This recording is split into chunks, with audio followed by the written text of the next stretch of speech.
Mr. Khan, he was in Islamabad, Pakistan's capital, when we spoke this morning. Prime Minister Khan, thank you very much for joining us. Let me start. میں شروع کرتی ہوں آپ سے یہ پوچھ کر کہ افغانستان کی موجودہ صورتحال کے بارے میں آپ کا کیا اندازہ ہے، جبکہ امریکہ کی فوجیں 20 سال بعد تقریباً افغانستان چھوڑ چکی ہیں۔ میں سمجھتا ہوں امریکہ نے افغانستان میں صورتحال بگاڑ دی ہے۔ آپ دیکھیں، پہلے انہوں نے افغانستان میں صورتحال کا فوجی حل تلاش کرنے کی کوشش کی، جبکہ ایسا حل کبھی موجود نہیں تھا۔ میرے جیسے لوگ جو افغانستان کی تاریخ جانتے ہیں بار بار یہ کہتے رہے کہ اس کا فوجی حل نہیں ہے۔ اس پر مجھے اور میرے جیسے لوگوں کو امریکہ مخالف کہا گیا، مجھے طالبان خان کہا گیا۔ ان لوگوں کے لیے جو اس موقف کی مخالفت کرتے تھے، مجھے نہیں معلوم افغانستان میں کیا مقصد تھا۔ ملک کی تعمیر تھی، جمہوریت کی بحالی یا خواتین کی آزادی، جو بھی اسباب تھے، جس طرح انہوں نے وہاں کارروائی کی وہ اس کا حل نہیں تھا۔ لہٰذا جب انہوں نے حتمی طور پر فیصلہ کیا کہ اس کا کوئی فوجی حل نہیں ہے، بدقسمتی سے اس وقت تک امریکہ اور نیٹو افواج کے ہاتھوں سے سودے بازی کا وقت نکل چکا تھا۔ جب افغانستان میں نیٹو کے 1.5 لاکھ فوجی دستے موجود تھے، اس وقت سیاسی حل نکالنے کا وقت تھا۔ لیکن جب انہوں نے فوج کو 10,000 تک محدود کر دیا اور پھر جب انہوں نے انخلا کی تاریخ دے دی تو طالبان یہ سمجھے کہ وہ جیت چکے۔ لہٰذا اب یہ مشکل ہو گیا کہ طالبان اس وقت کسی سمجھوتے پر آمادہ ہو۔ یہ بہت مشکل ہے کہ انہیں کسی سیاسی حل پر مجبور کیا جائے، کیونکہ اب وہ سوچ رہے ہیں وہ جیت چکے۔ To compromise, it's very difficult to force them into a political solution. So because they think that, they won. Well, whatever has happened in the خیر ماضی میں جو کچھ ہوا، اب جیسے ہم کہہ رہے ہیں کہ افغانستان میں طالبان غلبہ حاصل کر رہے ہیں، کیا یہ افغانستان کے لیے بہتر نتیجہ ہے؟ good outcome for Afghanistan. Afghanistan کے لیے سب سے بہتر نتیجہ یہی ہوگا کہ وہاں کوئی سیاسی تصفیہ ہو، تمام فریقین کو ملا کر ایک ایسی مخلوط حکومت بنے جس میں تمام دھڑے شامل ہوں۔ ظاہر ہے طالبان بھی اس حکومت کا حصہ ہوں گے۔ افغانستان کے لیے بدترین صورتحال یہ ہوگی کہ وہاں خانہ جنگی شروع ہو جائے، ایک طویل خانہ جنگی، اور پاکستان کے نقطہ نظر سے یہ بدترین صورتحال ہوگی، کیونکہ پھر ہمیں 2 صورتحال کا سامنا کرنا پڑے گا، جس میں ایک مہاجرین کا مسئلہ ہے۔ پہلے ہی پاکستان 30 لاکھ سے زائد افغان مہاجرین کی میزبانی کر رہا ہے، اور ہمیں خدشہ ہے کہ طویل خانہ جنگی سے مہاجرین کی تعداد بھی بڑھ جائے گی، اور ہماری معاشی صورتحال ایسی نہیں ہے کہ ہم مزید مہاجرین کا بوجھ برداشت کر سکیں۔ دوسرا خدشہ یہ ہے کہ خانہ جنگی کہیں پاکستان تک نہ پہنچ جائے، کیونکہ طالبان نسلی طور پر پشتون ہیں، اور اب ہمارے ہاں سرحد کے اس طرف پشتونوں کی تعداد زیادہ ہے، اور ہمیں تشویش ہے کہ اگر خانہ جنگی جاری رہی تو ہماری طرف کے پشتون بھی اس میں شامل، اور یہ وہ آخری چیز ہوگی جو ہم چاہیں گے۔ And I do want to ask you about Pakistan. اور اب میں پاکستان کے بارے میں پوچھنا چاہوں گی۔ افغانستان چھوڑنے سے پہلے امریکہ نے آپ کی حکومت سے کئی سال تک طالبان کی افغانستان میں جنگ محدود کرانے کی درخواست کی، لیکن اب امریکہ اور دوسری تنظیمیں یہ کہہ رہی ہیں کہ اس بارے میں بڑا ثبوت موجود ہے کہ پاکستان نے افغان طالبان کی فوجی انٹیلیجنس کے ذریعے اور مالی مدد کی۔ اس کی آپ کیا وضاحت دیں گے؟ یہ افغانستان میں کام کرنے والا ایک دہشت گرد گروپ ہے، آپ اس حمایت کی کیسی وضاحت کریں گے جو آپ کی حکومت نے گزشتہ کئی سالوں میں بار بار افغان طالبان کو دی؟ جوڈی، مجھے یہ انتہائی غیر منصفانہ لگتا ہے، اور آپ کو تاریخ کا تھوڑا سا پتہ ہونا چاہیے۔ 9/11 کی بات کریں، پاکستان کا اس کے ساتھ کوئی لینا دینا نہیں تھا۔ نیو یارک میں ہونے والی دہشت گردی سے اس تناظر میں کہ القاعدہ افغانستان کی تنظیم تھی، پاکستان میں عسکری طالبان کا کوئی وجود نہیں تھا، اس میں کوئی پاکستانی ملوث نہیں تھا۔ اور اسی طرح پاکستانی حکومت نے دہشت گردی کے خلاف امریکی جنگ میں شامل ہونے کا فیصلہ کیا، ہمارا ملک اس سے تباہ ہو گیا۔ اس جنگ میں 70,000 پاکستانی جان سے گئے، جس سے ہمارا کوئی لینا دینا نہیں تھا۔ ہماری معیشت کو $150 بلین کا نقصان ہوا۔ صرف یہی نہیں بلکہ ایک اہم الزام یہ بھی ہے کہ افغان طالبان کو پڑوسی ملک پاکستان میں ہمیشہ محفوظ ٹھکانے میسر ہوتے تھے، اور دوبارہ امریکہ نے یہی کہا ہے کہ اس کے پاس ثبوتوں کے پہاڑ ہے کہ آپ کی ISI اور دوسرے فوجی عناصر نے افغان طالبان کی سالہ سال مدد کی ہے۔ सिर्फ पिछले चंद दिनों में ही 10,000 पाकिस्तानी जंगजू के सरहद अबूर करके अफगानिस्तान जाने और तालिबान के साथ मिलकर लड़ने की रिपोर्ट्स हैं। ये तो अब तक जारी है। So this is going on right now. Judy, for a start, this जोड़ी, सबसे पहले तो ये 10,000 तालिबान और जो भी अफगान हुकूमत कह रही है कि जिहादी जंगजू सरहद अबूर करके वहां गए, ये मुकम्मल बकवास बात है। वो इसका सबूत क्यों नहीं देते? पहले मैं माजी की बात करता हूँ। जब वो ये कहते हैं कि पाकिस्तान ने तालिबान को महफूज पनागाहें ठिकाने दिए, तो वो महफूज ठिकाने कहाँ हैं? जब हम ये कहते हैं कि पाकिस्तान में 30 लाख अफगान महाजरीन मौजूद हैं और ये सारे तालिबान की तरह नस्ली पश्तून हैं, यहाँ 5 लाख कैंपों में मौजूद हैं, हमारे यहाँ 1 लाख लोगों के कैंप भी मौजूद हैं, और फिर तालिबान बाकायदा तौर पर कोई फौज नहीं बल्कि वो आम शहरी, और अगर इन कैंपों में कुछ आम शहरी मौजूद हैं तो पाकिस्तान कैसे उनके खिलाफ कार्रवाई कर सकता है? आप उन्हें पनागाहें कैसे कह सकते हैं? how can you call them sanctuaries? Let me अब मैं मिस्टर प्राइम मिनिस्टर आपसे ये पूछना चाहूंगी कि अब आप अमेरिका के साथ किस तरह के ताल्लुकात चाहते हैं? आप ये कह चुके हैं कि किसी सूरत में अमेरिकी CIA को कोई एयरबेस नहीं देंगे। support counterinsurgency. But are you saying no to fight terrorism? जब आप ये कहते हैं कि अमेरिका को दहशतगर्दी के खिलाफ जवाब देने के लिए एयर बेस दरकार है, तो मैं आपका ये समझना जरूरी समझूंगा।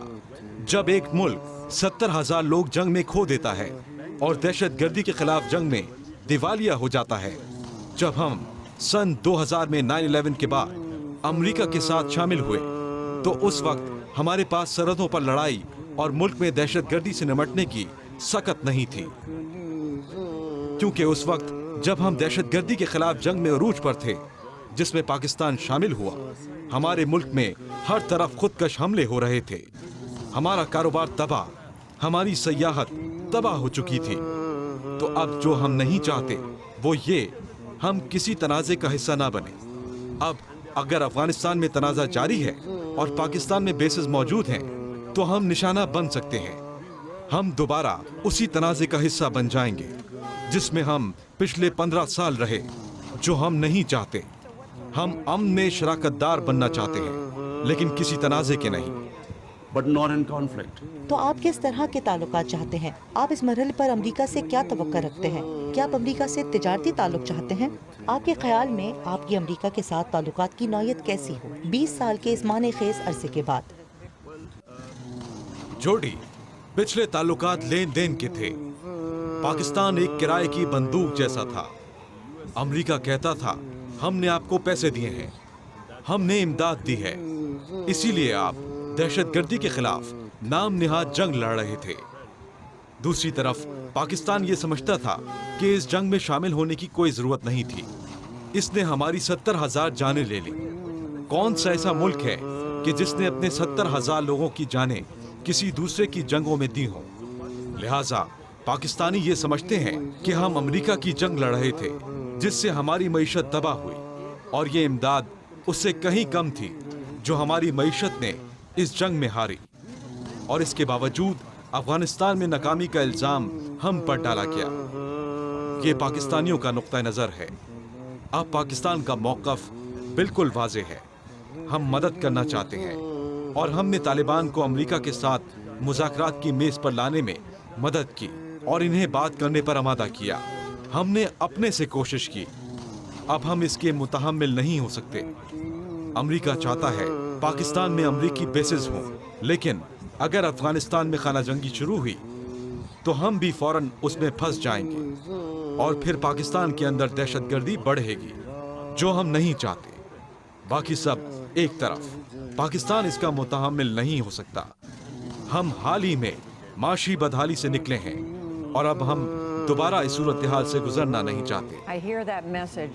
मैंने At the ये same पैगाम सुना, लेकिन उसके साथ साथ आप क्या तवक्का रखते हैं कि अगर तालिबान ने वाकई अफगानिस्तान में कामयाबी हासिल कर ली, तो आपके पड़ोस में एक ऐसा मुल्क होगा जहां खवातीन को 8 साल के बाद तालीम हासिल करने की इजाज़त नहीं होगी। एक ऐसा मुल्क होगा जहां का निज़ाम दहशतगर्द चला रहे होंगे। अमेरिका यहाँ पर 2 दहाइयों से फौजी हल मुसल्लत करने की कोशिश करता रहा। आज हम इस सूरत हाल पर इसी वजह से पहुंचे हैं। क्योंकि फौजी हल की कोशिश नाकाम हुई। अब हमारे पास क्या ऑप्शंस मौजूद हैं? इस वक्त बेहतरीन इंतखाब यही है कि किसी तरह अफगानिस्तान में सियासी तस्फिया हो। जैसा कि मैं दोहराता हूँ, एक जामे हुकूमत जिसमें तमाम फरीकीन शामिल हों। तो इसके लिए तालिबान को दूसरी पार्टी के साथ बैठना होगा और एक मुश्तरका हुकूमत बनानी होगी। यही बेहतरीन नतीजा होगा। इसके अलावा कोई हल नहीं हो सकता, क्योंकि फौजी हल नाकाम हो चुका है। क्या पड़ोस में तालिबान की फतह तस्लीम करने के लिए तैयार है? आप ये कह रहे हैं कि हकीकत में आपके पास कुछ भी नहीं है, पाकिस्तान मजीद कुछ नहीं कर सकता। बिल्कुल, इससे ज्यादा हम कुछ नहीं कर सकते, सिवाय इसके कि हम इन पर सियासी हल के लिए जितना भी हो सके दबाव डालें। लेकिन अफगानिस्तान में क्या होता है? हम सिर्फ यही दुआ कर सकते हैं कि अफगानिस्तान के अवाम फैसला करें कि कौन सी हुकूमत चाहते हैं, और हम यही उम्मीद करते हैं कि आखिर में यही हो, वो किसी न किसी तरह एक जामे हुकूमत कायम करे। लेकिन ये अफगानिस्तान के लोगों के लिए है। जहाँ तक पाकिस्तान का ताल्लुक है, तो हमने वो सब किया जो हम कर सकते हैं।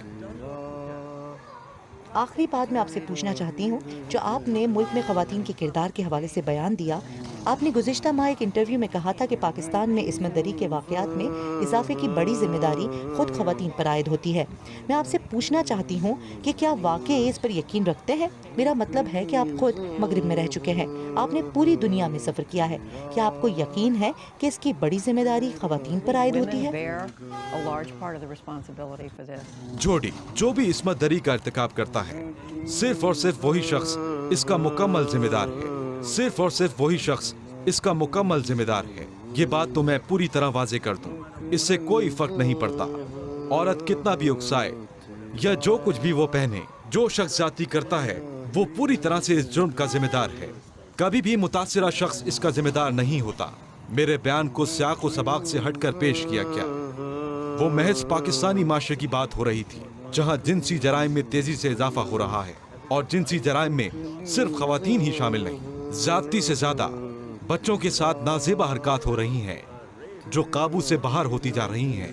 तो मेरा तबसरा इसी तनाजुर में था, और उसमें मैंने पर्दे के अल्फाज इस्तेमाल किए। और इस्लाम में पर्दे का मतलब सिर्फ कपड़े नहीं, और पर्दा सिर्फ खवातीन तक ही महदूद नहीं, बल्कि ये मर्दों के लिए भी है। इसका मतलब माशरे में जिनसी तरगीब को नीचे लाना है।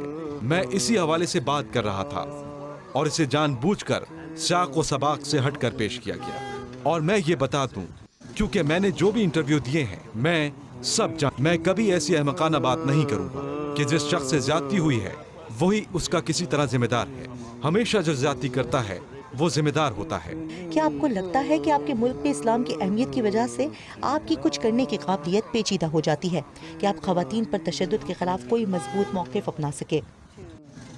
बिल्कुल नहीं। इस्लाम खवातीन को इज्जत और वक़ार देता है। दर हकीकत मैं ये कहना चाहूँगा, पूरी दुनिया का सफ़र करके मुझे ये पता चला कि मुस्लिम मुल्कों में, पाकिस्तान में और दीगर इस्लामी मुल्कों में मैंने देखा है कि औरत के साथ लोग ज़्यादा इज्जत और एहतराम के साथ पेश आते हैं और उनका वक़ार रखते हैं।